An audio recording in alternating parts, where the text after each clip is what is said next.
Bonjour. Passez un bon moment à regarder.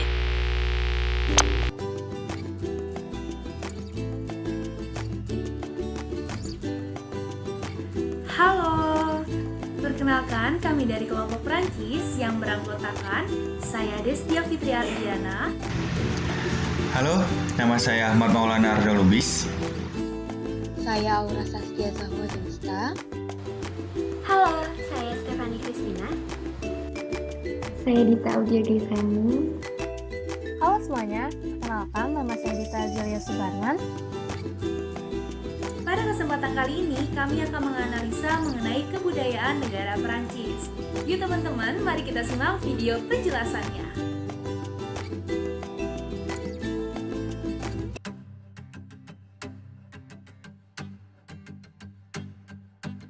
Sekilas mengenai negara Perancis. Nah, negara Perancis sendiri memiliki nama resmi yaitu French Republic atau Republik Perancis yang dipimpin oleh Presiden Emmanuel Macron serta Perdana Menteri Edouard Philippe sejak tahun 2017.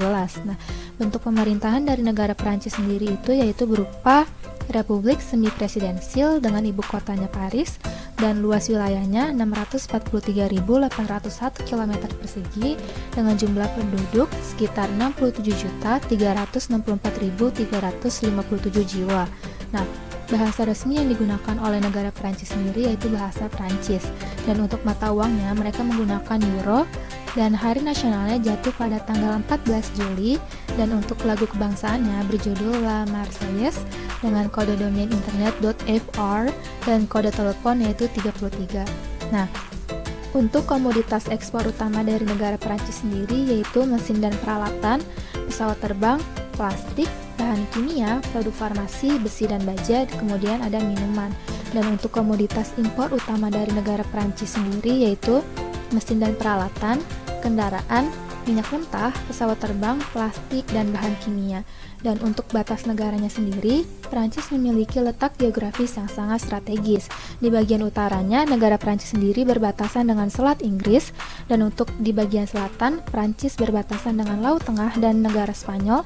Untuk di bagian barat, Prancis sendiri berbatasan dengan Samudra Atlantik dan Teluk Biscay, dan untuk bagian timur, negara Prancis sendiri berbatasan dengan negara Italia dan Swiss, dan untuk di bagian timur laut, negara Prancis sendiri berbatasan dengan negara Belgia, Luxembourg, dan Jerman.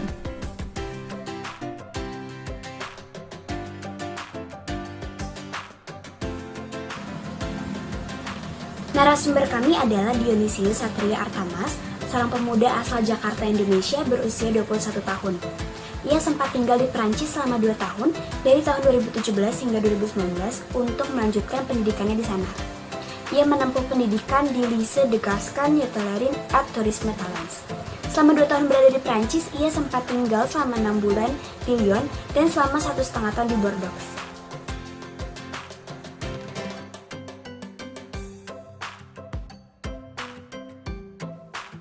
Perbedaan komunikasi nonverbal.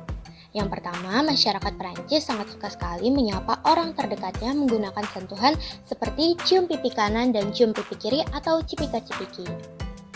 Di Indonesia sendiri, cipika-cipiki juga kerap kali dilakukan, namun biasanya hanya dilakukan oleh para orang tua saja.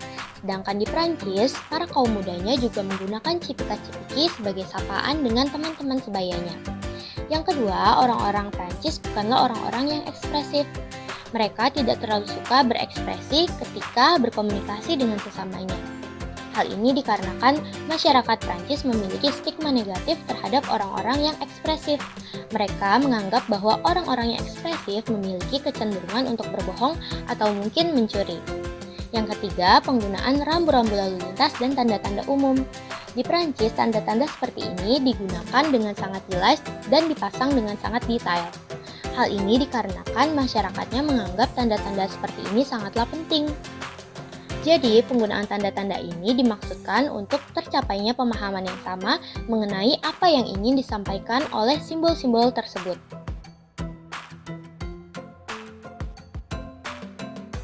Permasalahan komunikasi yang pernah ditemui oleh narasumber atau Dion ketika tinggal di Perancis ada 3. Jadi yang pertama, Dion ini merasa kesulitan berkomunikasi di Perancis pada awalnya karena dia adalah pendatang di sana, jadinya dia belum mengetahui bagaimana keseharian di Perancis. Nah, setelah banyak berinteraksi dengan mereka, akhirnya diketahui bahwa orang Prancis itu suka menggunakan bahasa slang sehari-harinya. Bahasa slang itu seperti bahasa gaul. Kalau di Indonesia misalnya baper, sotoy, skuy, dan lain-lainnya. Jadi setelah mengetahui bahwa orang Prancis itu suka menggunakan bahasa slang, akhirnya Dion belajar untuk mengetahui makna dari kata-kata slang yang sering diucapkan oleh orang Prancis.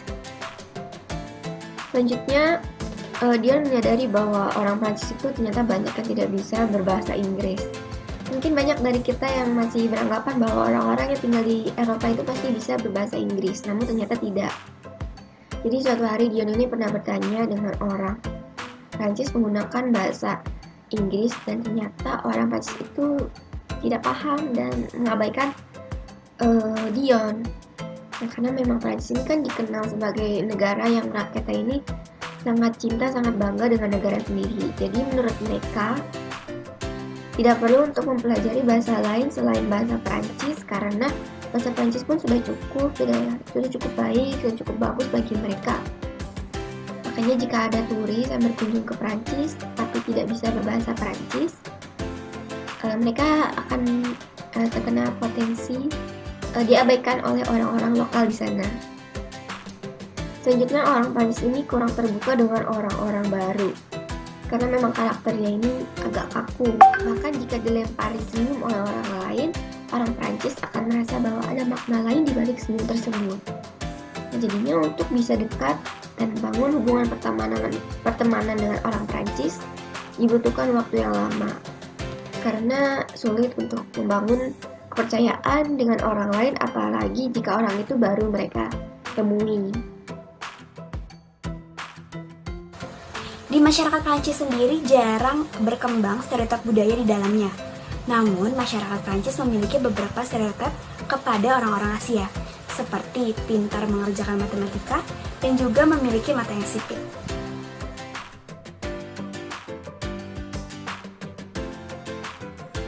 Selanjutnya, kita akan membahas mengenai perbedaan kebudayaan negara Indonesia dan juga negara Prancis.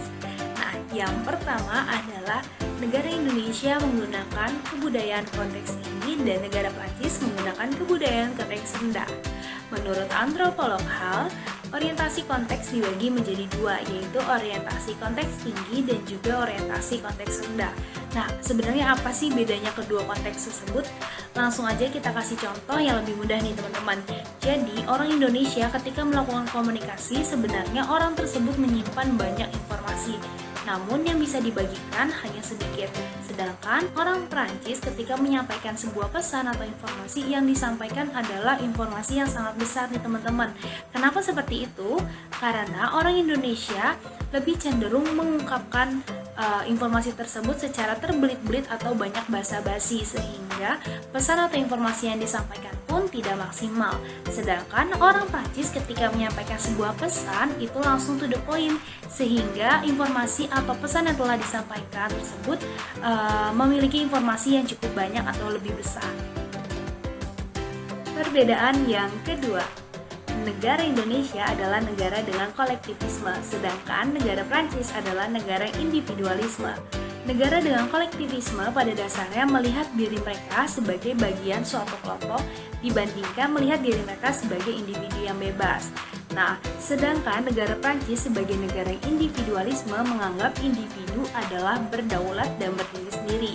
Kemudian juga hal ini berkaitan dengan suatu kebebasan, sehingga dapat dikatakan bahwa orang Prancis lebih memilih kebebasan dan mementingkan kepentingan diri sendiri. Ketiga, orang Indonesia sangat ekspresif dan orang Prancis kurang ekspresif. Ya, tentu saja di Indonesia orang-orang itu lebih suka mengungkapkan perasaannya sehingga dapat mengekspresikan apa yang ia rasakan. Beda halnya dengan orang-orang dari negara Prancis yang cenderung lebih serius. Bahkan menurut narasumber kami, orang Prancis menganggap seseorang yang memiliki ekspresi yang berlebihan itu dianggap sebagai orang yang jahat atau bahkan seperti halnya seorang pencuri. Keempat, orang Indonesia cenderung lebih santai dalam menghadapi situasi, Sedangkan orang negara Prancis cenderung lebih mengeluhkan hal-hal dari yang kecil sampai dengan yang besar. Seperti halnya ketika sudah dibagikannya hasil ujian, kemudian orang tersebut di negara Prancis mendapatkan nilai yang jelek, maka orang tersebut akan langsung mempertanyakan kepada pengajarnya atau mengeluhkan kenapa dia mendapatkan nilai yang kurang baik. Nah, kemudian contoh dari hal besar adalah demo yang terjadi di negara Prancis itu sudah dianggap sebagai hal yang biasa. Bahkan di setiap hari weekend selalu ada demo yang terjadi dan membahas mengenai isu-isu politik. Kelima, di Indonesia cenderung memperhatikan nama panggilan untuk orang yang lebih tua atau yang lebih muda, sehingga nama panggilan tersebut untuk orang yang lebih tua dan lebih muda itu memiliki perbedaan. Berbeda halnya di negara Prancis. Untuk menyebutkan atau memanggil nama orang yang lebih tua ataupun lebih muda, itu sama saja dengan menggunakan nama aslinya.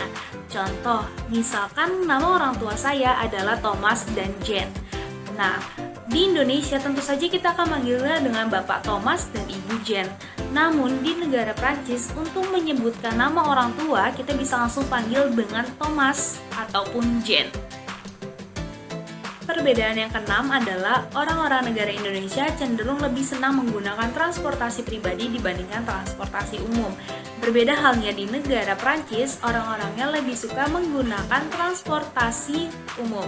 Hal ini dikarenakan di negara Prancis simbol lalu lintas yang ada, kemudian juga simbol penggunaan ataupun simbol di ruang publik tersebut sangatlah jelas sehingga memudahkan seseorang untuk melakukan perjalanan. Kemudian ditambah lagi biaya transportasi umum di negara Prancis sangatlah murah sehingga transportasi umum menjadi pilihan nomor 1 untuk warga negara Prancis. Perbedaan yang terakhir berkaitan dengan pernikahan. Tentu saja di negara Indonesia menganggap bahwa pernikahan adalah suatu hal yang sakral. Namun hal ini berbeda di negara Prancis. Di negara Prancis menganggap pernikahan bukanlah suatu hal yang penting. Di antara mereka banyak yang menjalin hubungan komitmen tinggal satu rumah namun tidak terikat pada hubungan pernikahan.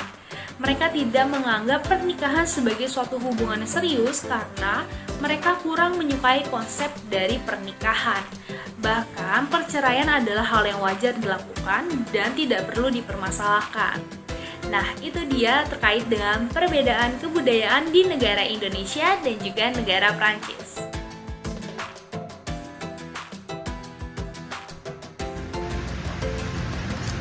Cara mengatasi permasalahan komunikasi.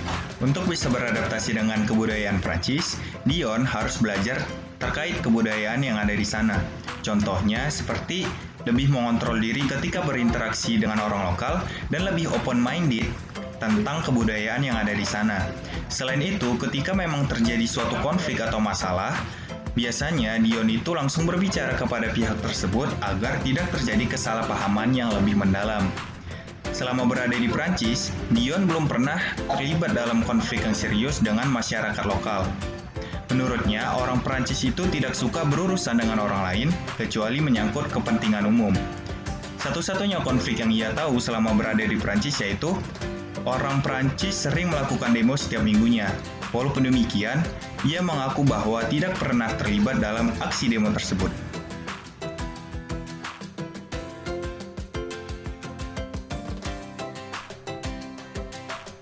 Kemampuan komunikasi antar budaya sangat diandalkan apabila kita pergi atau tinggal di suatu negara. Berdasarkan pengalaman narasumber kami yaitu Kak Dion, untuk bisa beradaptasi dengan budaya Perancis sendiri selama 2 tahun itu tidaklah instan. Sebagai pendatang di sana, Dionlah yang seharusnya memahami cara berkomunikasi dan kebiasaan yang ada di negara Perancis. Kunci untuk sukses menjalin hubungan antar budaya adalah berpikiran terbuka dan menghargai perbedaan yang ada di setiap negara. Sekian presentasi dari kelompok kami mengenai negara Prancis. Kurang lebihnya mohon maaf, semoga berguna ya untuk kalian. Sampai jumpa. Dadah, bye. Merci beaucoup.